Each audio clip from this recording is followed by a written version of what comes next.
So Canto 10 of Srimad Bhagavatam is titled the Sammam Bonam. So it is in Canto 10 that the entire pastimes of Lord Krishna are related by Sukadev Goswami to Parikshit Maharaj. So Canto 10 has 90 chapters, 90. Half of those chapters are about the Lord's pastimes in Vrindavan and Mathura. And the remaining half of those chapters approximately are the Lord's pastimes in Dwaraka. So that's how Canto 10 is set up. It is a very large canto, and it is appropriately titled the Sammam Bonam because this is talking about the actual Supreme Personality of Godhead, Lord Shri Krishna. So what happens in Canto 9, specifically the last chapter, which is chapter 24? In the 24th chapter, Sukadev Goswami is telling Parikshit Maharaj about the descendants of the two Kshatriya dynasties. One set descends from the Soma dynasty or from the Moon dynasty, and the other set of Kshatriyas descend from the Surya dynasty or the Sun dynasty. So he's telling him about all of his forefathers, both from the Surya dynasty and the Soma dynasty. And along the way, he talks about the Pandavas, he talks about Ugrasena, he talks about Devaka. So Devaka and Ugrasena are brothers. And Devaka's daughter is Devaki. Ugrasena's son is Kamsa. So like this, he is talking about the antecedents of his ancestors. And the Canto 9, chapter 24 ends with Sukadev Goswami talking about the glories of Lord Krishna and Lord Balaram, and how the pastimes that they depict in their form as Lord Krishna and Balaram cannot be understood even by Lord Brahma and by Lord Shiva. And he says it's inconceivable, their pastimes are inconceivable, and a common man, let alone demigods, can understand fully the pastimes of the Supreme Lord. And in this way, he talks about how Lord Krishna appears in Mathura. Immediately, he transfers himself to Gokul, then stays there for some time, and then comes to Mathura again, and then leaves for Dwaraka. So like this, he talks about how Krishna marries 16,108 wives in Dwaraka and concludes his talk about Lord Krishna.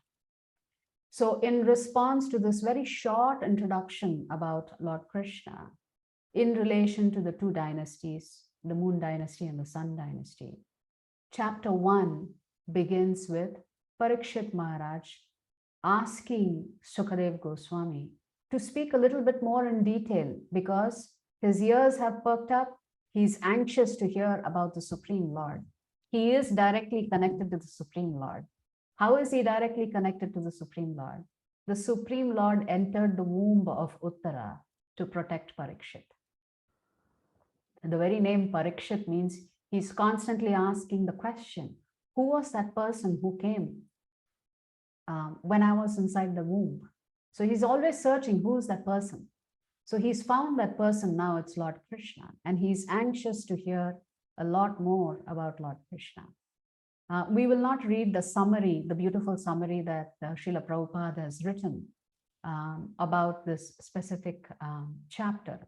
We will get directly into the shlokas, the translation of the shlokas themselves. So text 1 begins as follows. King Parikshit said, "My dear Lord," he's referencing to Sukadev Goswami as my dear Lord. "My dear Lord, you have elaborately described the dynasties of both the moon god and the sun god with the exalted and wonderful character of their kings. O best of Munis, you have also described the descendants of Yadu, who were very pious and strictly adherent to religious principles. Now, if you will, kindly describe the wonderful, glorious activities of Lord Vishnu or Krishna, who appeared in that Yadu dynasty with Baladeva, his plenary expansion. Baladeva is the first expansion of Lord Krishna. The super soul, the supreme personality of Godhead, Sri Krishna, the cause of the cosmic manifestation, appeared in the dynasty of Yadu. Please tell me elaborately about his glorious activities and character from the beginning to the end of his life. Glorification of the Supreme Personality of Godhead is performed in the Parampara system. That is, it is conveyed from the spiritual master to disciple.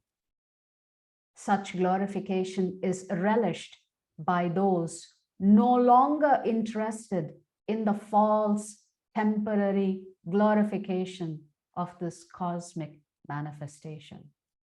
Descriptions of the Lord are the right medicine for the conditioned soul, undergoing repeated birth and death. Therefore, who will cease hearing such glorification of the Lord except a butcher or one who is killing his own self? In relation to this last rhetorical question of Parikshit, Acharyas have written reams and reams of commentary. The last question, therefore, who will cease hearing such glorification of the Lord except a butcher or one who is killing his own self? So only one who wants to commit suicide, spiritual suicide, and one who is literally a butcher. So there is a literal meaning and there is a figurative meaning. The literal meaning of a butcher is anybody who does not want to hear about the Supreme Lord is considered to be spiritually suicidal. So Parikshit Maharaj is asking this question, who on earth would not want to hear about Lord Krishna? Oh, I know who. Those who want to commit spiritual suicide. Taking the boat of Krishna's lotus feet, my grandfather Arjuna and others crossed the ocean of the battlefield of Kurukshetra, in which such commanders as Bhishma Dev resembled great fish that could very easily have swallowed them. By the mercy of Lord Krishna, my grandfathers crossed this ocean, which was very difficult to cross, as easily as one steps over the hoof print of a calf.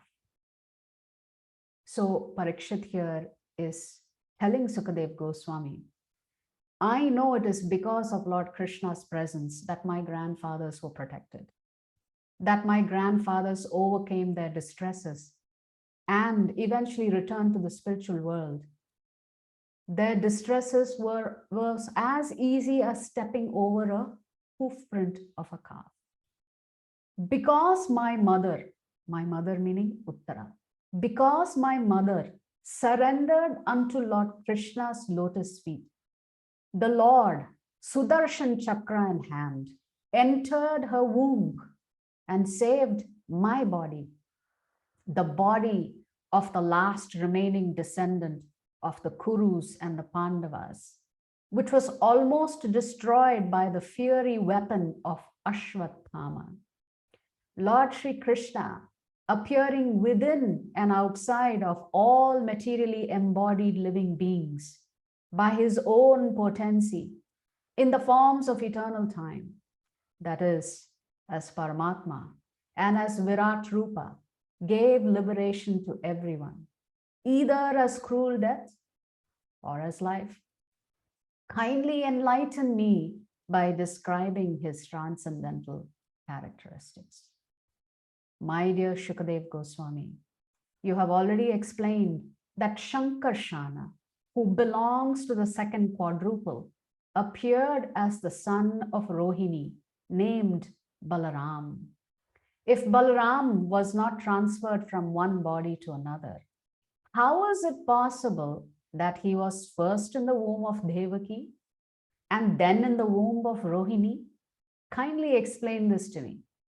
So if you recall from our pastimes of Lord Krishna and Lord Balaram last year, one of the reasons that Lord Balaram has the name Shankarshan is because it brings together two families. So he was transferred from the womb of Devaki into the womb of Rohini. So Parikshit Maharaj is asking, can you please explain this to me? So if we remember the various expansions of Lord Krishna expands himself into Balaram. And then Balaram expands himself into what is called the Chaturvyuha. So in this Chaturvyuha, there is Mula Shankarshan, there's Aniruddha, there's Pradyumna, and Vasudeva. From this Mula Shankarshan emanates Lord Narayana. Then from Lord Narayana, the second quadruple comes, which is Mahashankarshan, again Aniruddha, Pradyumna, and Vasudeva. From this Mahashankarshan comes the expansion of Mahavishnu. So this has already been described by Shukadev Goswami to Parikshit, which is the sequence of the expansions of Lord Krishna. Why did Krishna, the Supreme Personality of Godhead, leave the house of his father, Vasudeva, and transfer himself to the house of Nanda in Vrindavan? Where did the Lord, the master of the Yadu dynasty, live with his relatives in Vrindavan? Lord Krishna lived both in Vrindavan and in Mathura. What did he do there? Why did he kill Kamsa, his mother's brother? Such killing is not at all sanctioned in the Shastras. So Parikshit Maharaj is asking, yes, you just told me that Krishna killed Kamsa. I understand that Kamsa is my mother's brother. Mother's brother means Devaki's father Devaka and Kamsa's father Ugrasena are brothers. Such killing is not at all sanctioned in the Shastras. Krishna, the Supreme Personality of Godhead, has no material body, yet he appears as a human being. For how many years did he live with the descendants of Vrishni? How many wives did he marry? And for how many years did he live in Dwaraka? O great sage who know everything about Krishna, please describe in detail all the activities of which I have inquired, and also those of which I have not. For I have full faith and I am very eager to hear of them. One of the symptoms of a devotee of Krishna is that they are always eager to hear about Lord Krishna, because it's very pleasing and satisfying to hear the pastimes of the Supreme Lord. It makes one blissful. Because of my vow on the verge of death, I have given up even drinking water. Yet, because I am drinking the nectar of topics about Krishna, which is flowing from the lotus mouth of your Lordship, my hunger and thirst, which are extremely difficult to bear, cannot hinder me. You have to remember then that when Parikshit Maharaj gets cursed to have a lifespan of just another 7 days before he has to give up this body, he is determined to do the right thing. He approaches the exalted personalities and asks for what is it that he's supposed to do before he leaves his body. And he hears directly from Shukadev that the only 2 things he's supposed to do is to hear about the Lord and chant his names. So he has decided that for the 7 days, he will neither eat, nor drink, nor sleep. So for 7 days, this Bhagavata Saptaha is going on. So he's telling Shukadev Goswami, actually, it's very difficult for me not to eat, not to sleep, and not to drink water. But what is making it bearable and easy for me is that I am listening to Krishna Katha. And that is quenching my spiritual thirst, my spiritual hunger. So now, story within a story. So right now, Parikshit Maharaj has been speaking to Sukadev Goswami. Now, Suta Goswami is speaking because Suta Goswami is the secondary narrator of the Bhagavatam. So you have to remember, Suta Goswami is in Naimisharanya with all the sages who have asked those 6 questions. So the conversation between Parikshit and Sukadev, as narrated by Suta Goswami, has ended. And briefly, Suta Goswami is going to speak here. Suta Goswami said, O son of Bhrigu, after Shukadev Goswami, the most respectable devotee, the son of Vyasadeva, heard the pious questions of Maharaj Parikshit, he thanked the king with great respect. Then he began to discourse on topics concerning Krishna, which are the remedy for all sufferings in this age of Kali. So Suta Goswami is speaking to Shaunaka Rishi and all the other rishis who are gathered here. So briefly, he interjects to say that Sukadev Goswami has thanked Parikshit Maharaj for all of the questions that he has asked, and he's now beginning to go deeper into the topic of Lord Krishna and his pastimes. So you please notice what is the sentence that Suta Goswami is stating. Then he began to discourse on topics concerning Krishna, which are the remedy for all sufferings in this age of Kali.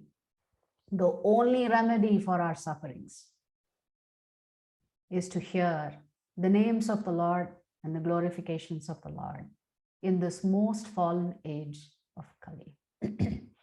Srila Shukadev Goswami said, O your majesty, best of all saintly kings, because you are greatly attracted to the topics of Vasudeva, it is certain that your intelligence is firmly fixed in spiritual understanding, which is the only true goal for humanity.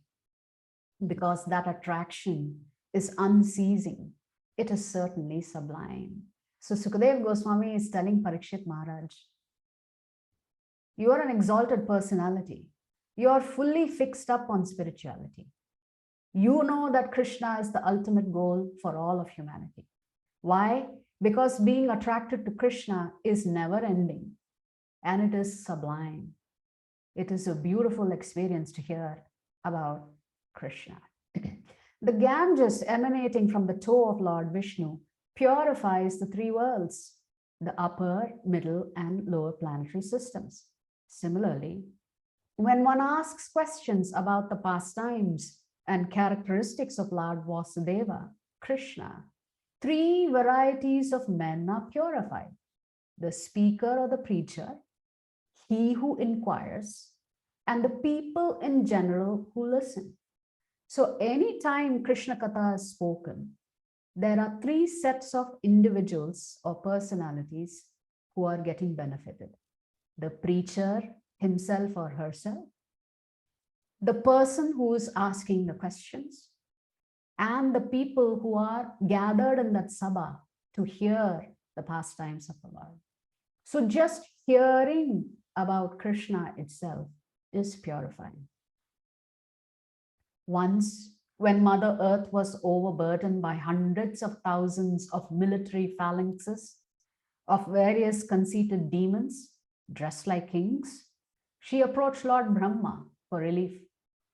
Mother Earth assumed the form of a cow, very much distressed, with tears in her eyes.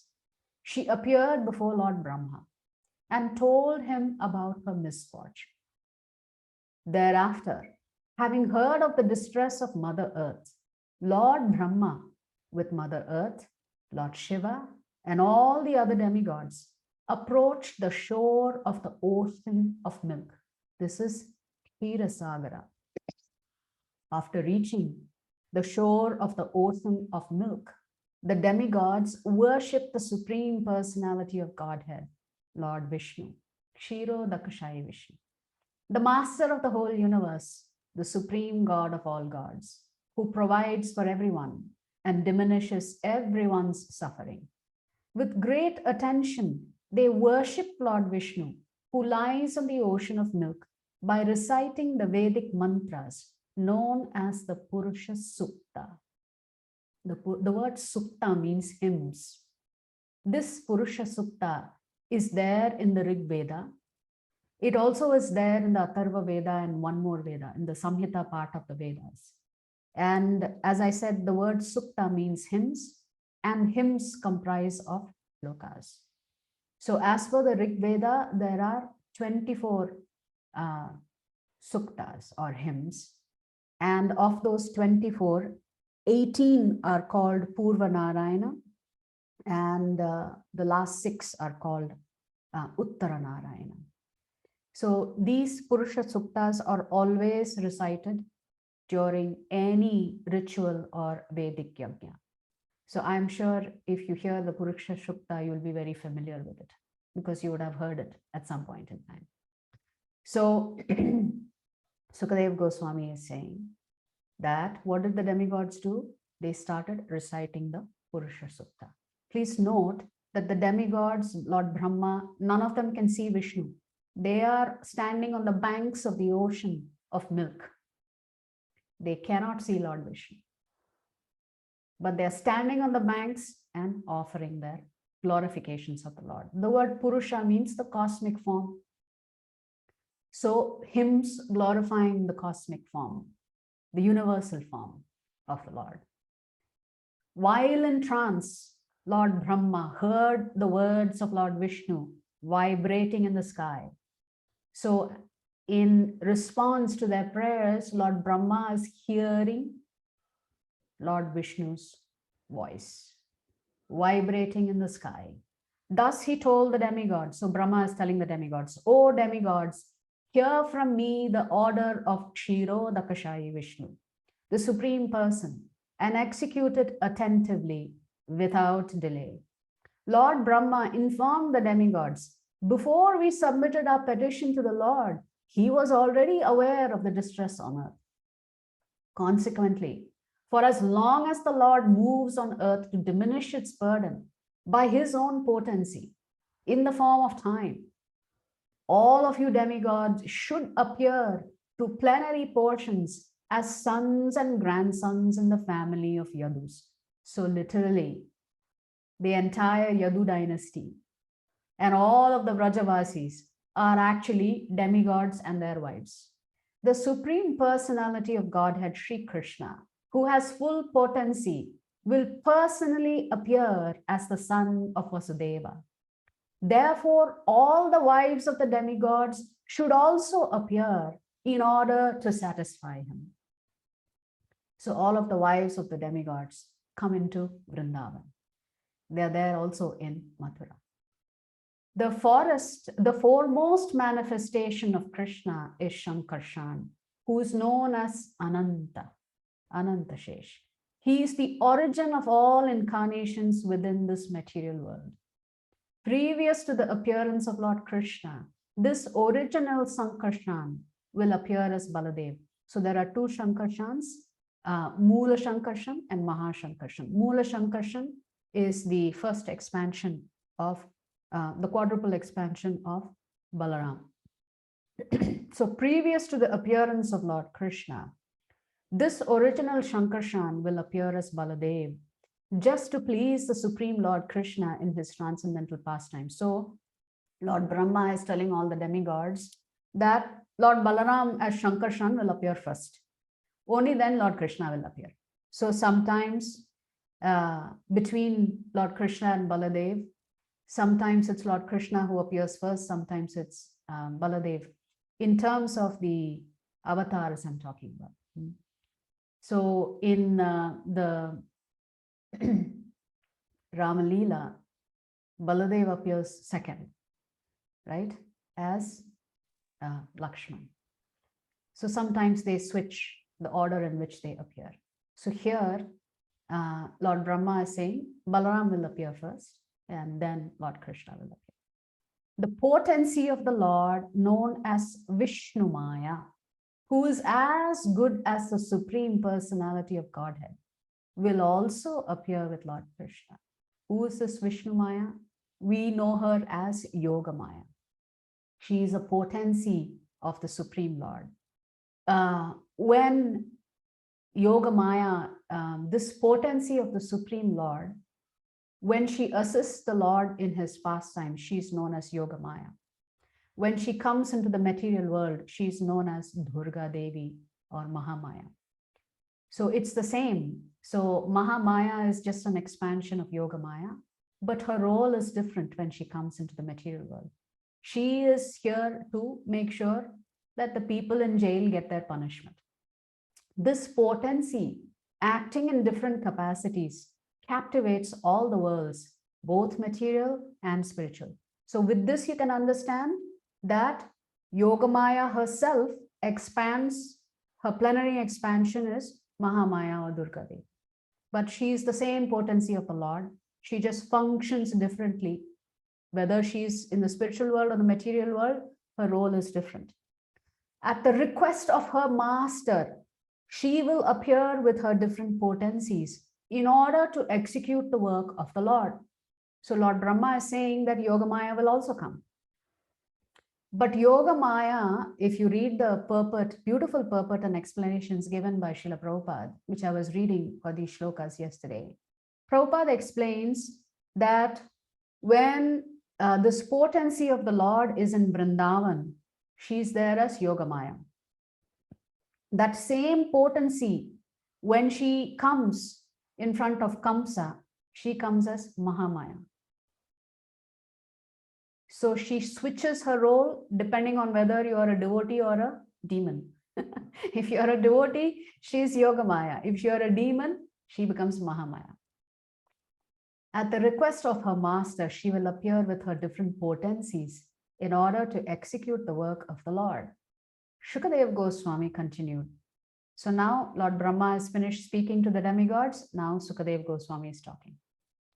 After thus advising the demigods and pacifying Mother Earth, the very powerful Lord Brahma, who is the master of all other Prajapatis and is therefore known as Prajapati Pati, returned to his own abode, Brahmaloka. So after instructing all the demigods, they should now go and appear in the Yadu dynasty to assist the Lord in his pastimes. Both the demigods and their wives have been instructed to appear before the Lord appears because they have to assist the Lord in his pastimes. So they all have roles to play. Formerly, Shurasena, the chief of the Yadu dynasty, had gone to live in the city of Mathura. There he enjoyed the places known as Mathura and Shurasena. Since that time, the city of Mathura had been the capital of all the kings of the Yadu dynasty. The city and district of Mathura are very intimately connected with Krishna, for Lord Krishna lives there eternally. So our Acharya state that Vrindavan, Mathura and Dwaraka are the eternal residences of Lord Krishna, and he's eternally performing pastimes here. Such pastimes which are not visible to us today are called the Aprakat Leela. The Prakat Leela was visible to us when Lord Krishna came as a young baby and conducted all his pastimes. But once Lord Krishna apparently leaves this material earth, Lord Krishna himself says in the Srimad Bhagavatam in Canto 10 that he never leaves Vrindavan, he never leaves Mathura, he never leaves Dwaraka. He is eternally performing pastimes. So even today, Lord Krishna is performing his pastimes when you go to Vrindavan. It is just called a prakat. It is not visible to you and me. So here, Shukadev Goswami is saying the city and district of Mathura are very intimately connected with Krishna, for Lord Krishna lives there eternally. Some time ago, Vasudeva, who belonged to the demigod family or to the Shura dynasty, married Devaki. After the marriage, he mounted his chariot to return home with his newly married wife. So the foremost of the wives of Vasudeva is Devaki and Rohini. Vasudeva also had many other wives. Actually, he marries all six sisters of one of the king's daughters. He marries all six of them, of whom Devaki is one. After the marriage, he mounted his chariot to return home with his newly married wife, Kamsa, the son of King Ugrasena, in order to please his sister Devaki. On the occasion of her marriage, took charge of the reins of the horses and became the chariot driver. He was surrounded by hundreds of golden chariots. In the purport, Srila Prabhupada writes to this particular shloka that some of these rituals are even followed today, where the brother of the bride takes her and leaves her at her husband's place. I believe at least in North India, this is still followed, if I'm not mistaken. Maybe in the South, I do not know. So here, Kamsa decides he will accompany his sister and drop her off at Vasudev's place. Devaki's father, King Devaka, so King Devaka and Ugrasena are brothers, was very much affectionate to his daughter. Therefore, while she and her husband were leaving home, he gave her a dowry of 400 elephants, nicely decorated with golden garlands. He also gave 10,000 horses, 1,800 chariots, and 200 very beautiful young maid servants, fully decorated with ornaments. So the dowry system was even prevalent then, but it was not forced. And Prabhupada writes in the purport to this particular shloka, the dowry system was there because the daughters did not inherit their father's property. And therefore, for the protection of the daughters, the father would always give some assets so that she is taken care of. And this is carried even today. So with whatever the father can afford is what is given as dowry, but it is not meant to be demanded. So Vasudev did not demand a dowry. It's just King Devaka gave all of this to Devaki as she was leaving the house. O beloved son, Maharaj Parikshit, when the bride and bridegroom were ready to start, conch shells, bugles, drums, and kettle drums all vibrated in concert for their auspicious departure. While Kamsa, controlling the reins of the horses, was driving the chariot. Along the way, an unembodied voice addressed him, "You foolish rascal, the 8th child of the woman you are carrying will kill you." So as Kamsa is happily driving his sister, he hears this voice, this Akashvani. Unembodied voice means the voice did not have a body. It was just an Akashvani. And what does he hear? "You foolish rascal. The 8th child of the woman you are carrying will kill you." Kamsa was a condemned personality in the Bhoja dynasty because he was envious and sinful. Therefore, upon hearing this omen from the sky, he caught hold of his sister's hair with his left hand and took up his sword with his right hand to sever her head from her body. Wanting to pacify Kamsa, who was so cruel and envious that he was shamelessly ready to kill his sister, the great soul Vasudeva, who was to be the father of Krishna, spoke to him in the following words. Vasudeva said, "My dear brother-in-law Kamsa, you are the pride of your family, the Bhoja dynasty, and great heroes praise your qualities. How could such a qualified person as you kill a woman, your own sister, especially on the occasion of her marriage?" So you will notice now that Vasudev is going to speak a little Bhagavad Gita even before Lord Krishna appears. So he's asking Kamsa, "You are a great hero. Everybody praises your qualities. How could you even think of killing a woman? And that woman is your sister. and you are ready to kill your sister on the day that she got married. So our Shastras say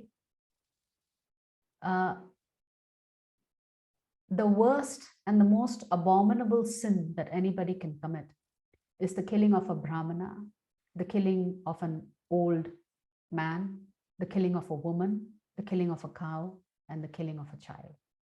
These 5 are considered to be the most heinous of sins. So Vasudeva is saying, how can you even think about this? Killing a woman who happens to be your sister.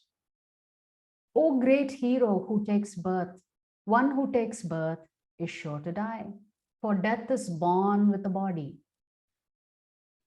One may die today or after hundreds of years, but death is sure for every living entity. So remember, the Akashvani has said that the 8th child of Devaki is going to be the cause of the death of Kamsa. So Vasudeva is saying, anyway, we all have to die one day. It may be today, it may be after hundreds of years. So he's speaking Bhagavad Gita before Krishna speaks Bhagavad Gita. When the present body turns to dust and is again reduced to 5 elements. Actually, it reminds me of the shloka where Vasudeva is saying one may die today or after 100 years, but death is sure for every living entity. So in the Bhagavad Gita, in the 2nd chapter, there is a shloka, Jatasya hidruvo mrityu dhruvam janma mritasya cha tasmad apariharete natvam shochitum arhasi. So where Lord Krishna is saying, if you've taken birth, you have to die. If you've died, you have to take birth. And a self-realized soul does not get perturbed by knowing this. So when the present body turns to dust and is again reduced to 5 elements, earth, water, fire, air, and ether, the proprietor of the body, the living being, automatically receives another body of material elements according to his fruitive activities. When the next body is obtained, he gives up the present body.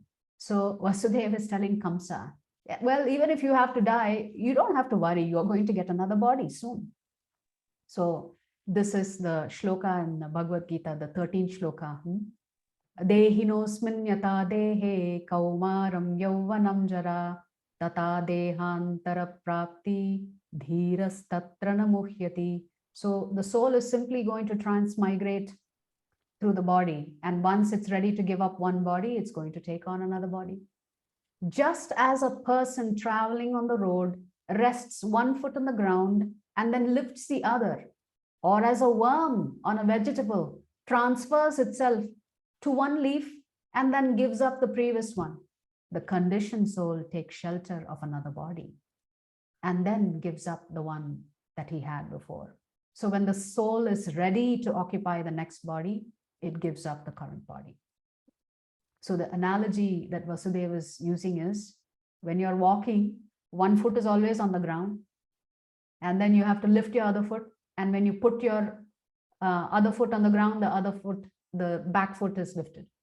Similarly, when the worm has to move from one leaf to another, the way it transfers itself is that for a brief period, it is on one leaf. When it reaches the other leaf, it lets go of the old leaf.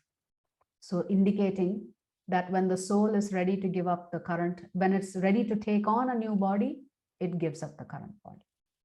Having experienced a situation by seeing or hearing about it, one contemplates and speculates about that situation, and thus one surrenders to it, not considering his present body. Similarly, by mental adjustments, one dreams at night of living under different circumstances, in different bodies, and forgets his actual position. Under the same process, one gives up his present body and accepts another. Tata dehantara praptihi. At the time of death, according to the thinking, feeling, and willing of the mind, which is involved in fruitive activities, one receives a particular body. In other words, the body develops according to the activities of the mind, which means your body is determined by the desires that you are carrying. Your next body is determined by a combination of your karma and your desires. Changes of body are due to the flickering of the mind. So let's read that statement carefully. Changes of body are due to the flickering of the mind, for otherwise the soul could remain in its original spiritual body. So it's because of your endless desires you keep changing bodies. If you don't want to change your body, then you will go back to get your original spiritual form. When the luminaries in the sky, such as the moon, the sun, and the stars, are reflected in liquids like oil or water, they appear to be of different shapes, sometimes round, sometimes long, and so on, because of the movements of the wind. Similarly, when the living entity, the soul, is absorbed in materialistic thoughts, he accepts various manifestations as his own identity because of ignorance. In other words, one is bewildered by mental concoctions because of agitation from the material modes of nature. So Vasudeva is telling Kamsa, we have accepted the reflection to be real. And therefore, we are under the influence of ignorance. Therefore, since envious, impious activities cause a body in which one suffers in the next life, why should one act impiously? So he's asking Kamsa, are you ready to actually commit such an act, knowing fully well that you have to suffer in your next life for killing your sister? Considering one's welfare, one should not envy anyone, for an envious person must always fear harm from his enemies, either in this life or in the next.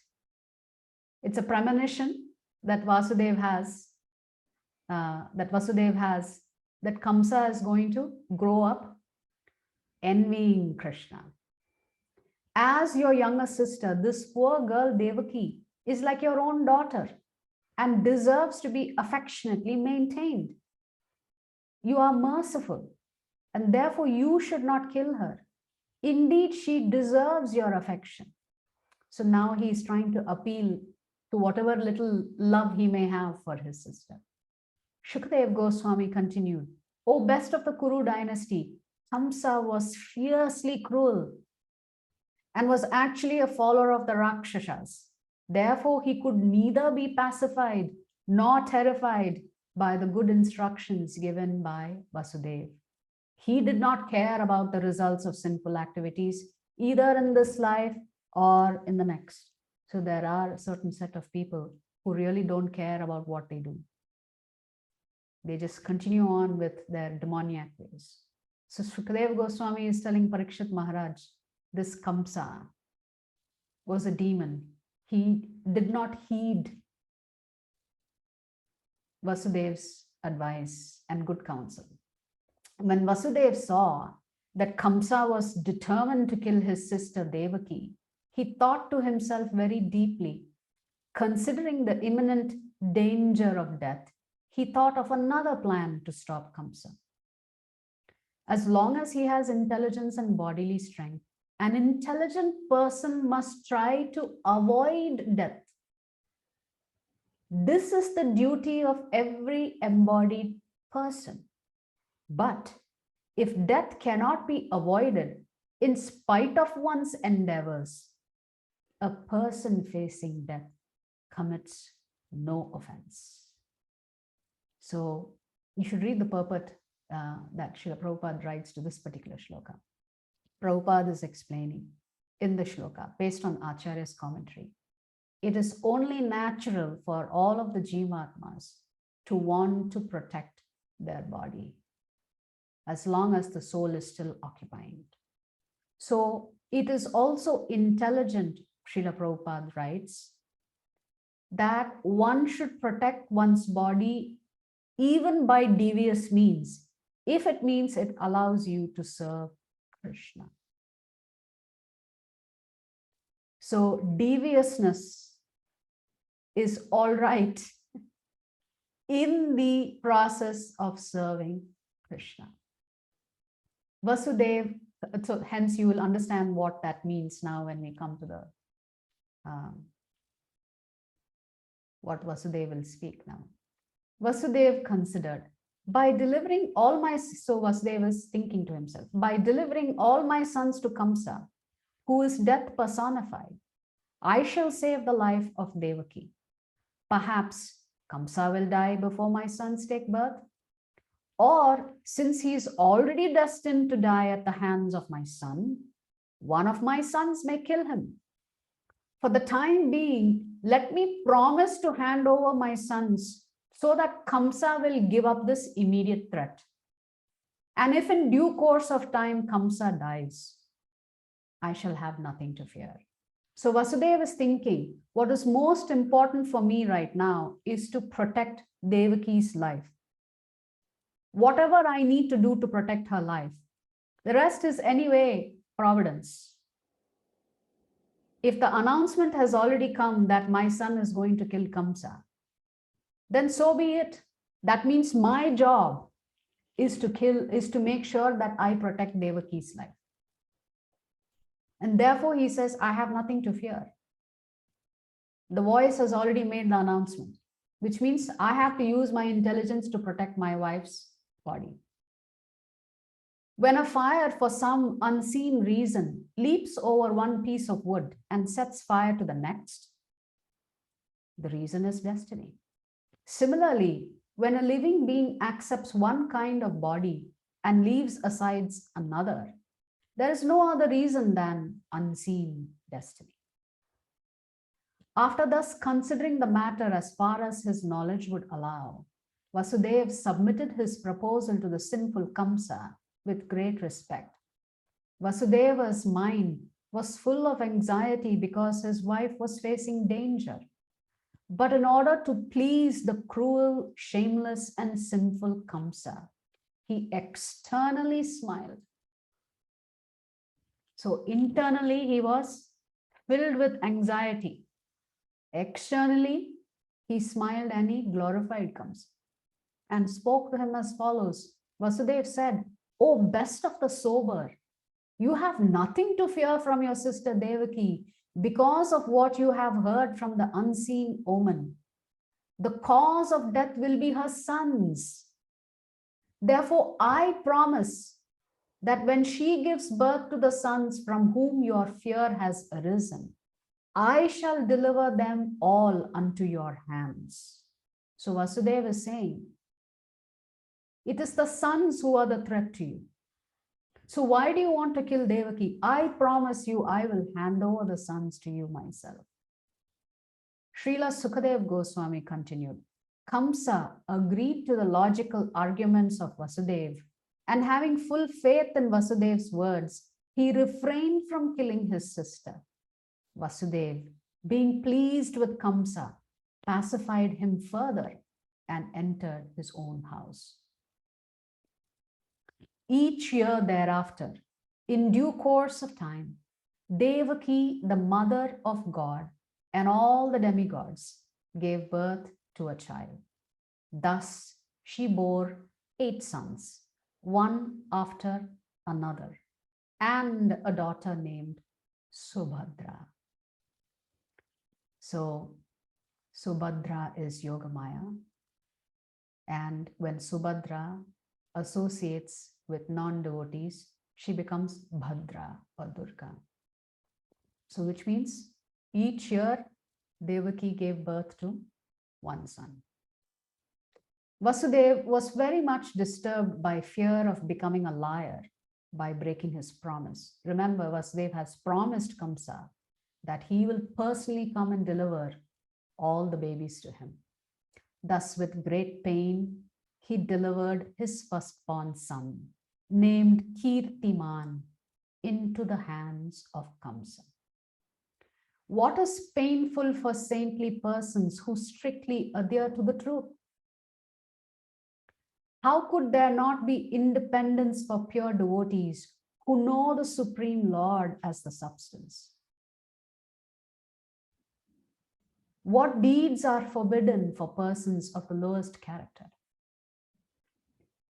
And what cannot be given up for the sake of Lord Krishna by those who have fully surrendered at his lotus feet? My dear King Parikshit, when Kamsa saw that Vasudeva, being situated in truthfulness, was completely equipoised in giving him the child, he was very happy. Therefore, with a smiling face, he spoke as follows. O Vasudeva, you may take back your child and go home.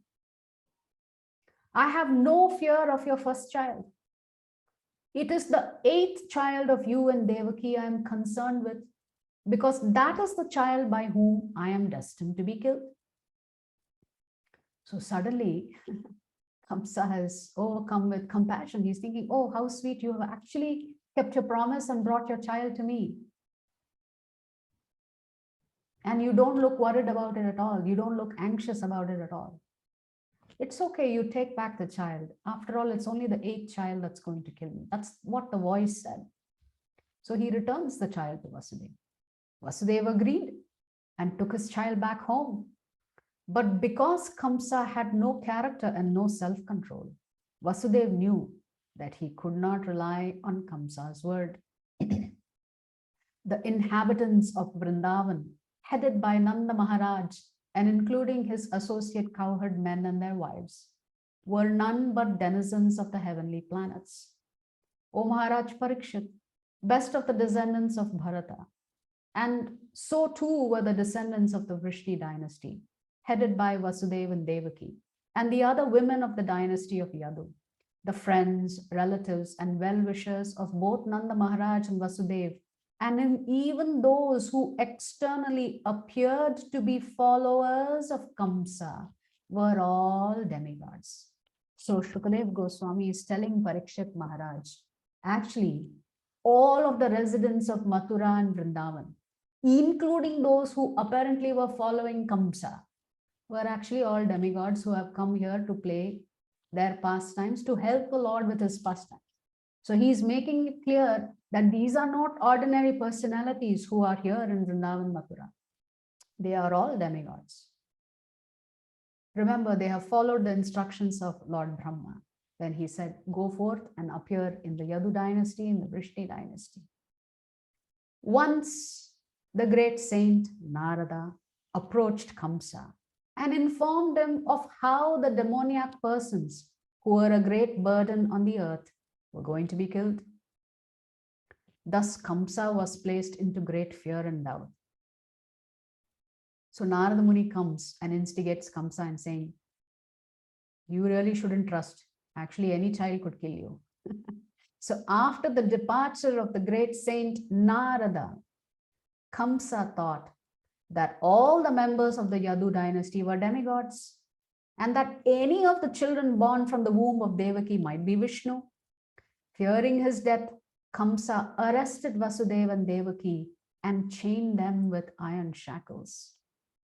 Suspecting each of the children to be Vishnu, Kamsa killed them one after another because of the prophecy that Vishnu would kill him. So after returning the child, the first child, Kirtiman, to Vasudeva, Kamsa does change his mind, because in the meantime, Narada Muni has come and instigated him. You can read the purports to Shloka 64, 65, and 66. Prabhupada has given a detailed explanation of why Narada Muni does this. Why is he instigating Kamsa to go ahead and kill the children? Kings, greedy for sense gratification on this earth, almost always kill their enemies indiscriminately. To satisfy their own whims, they may kill anyone, even their mothers, fathers, brothers, or friends. So in the purport to this particular shloka, Srila Prabhupada writes how Aurangzeb jailed his own father, killed his own brothers, so he could take the kingdom. So this is the nature of rulers who are greedy for sense gratification, they will do anything to retain their power, including killing their own brothers and sisters. In his previous birth, Kamsa had been a great demon named Kalanemi and been killed by Vishnu. Narada has actually told Kamsa this. In your previous birth, you were one great demon called Kalanemi.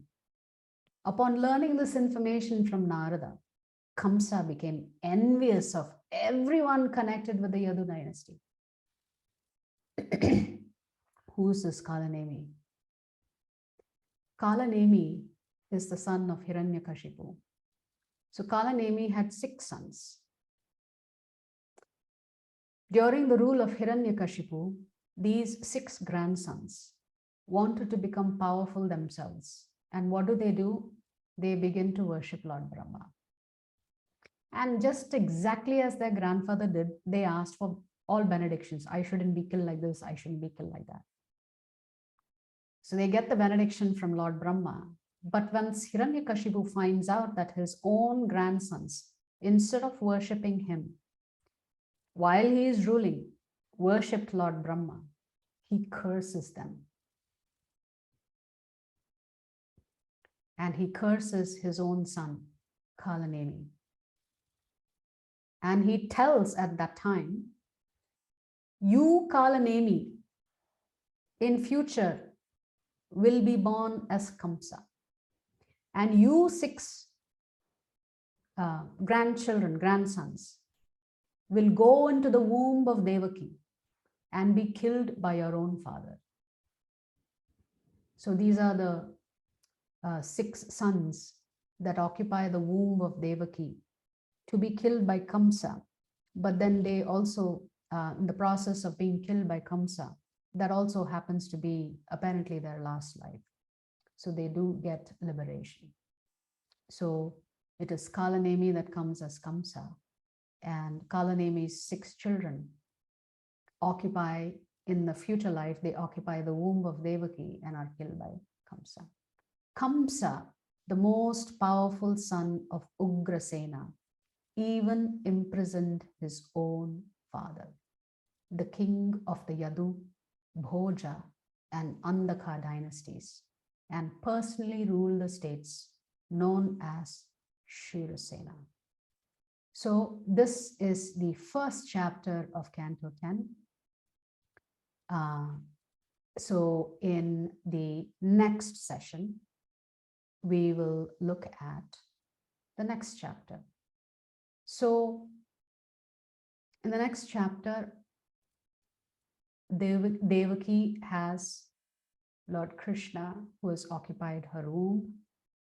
The demigods come to pray to Lord Krishna while he's in the womb of Devaki. So next Sunday, we will look at the prayers by the demigods for Lord Krishna in the womb.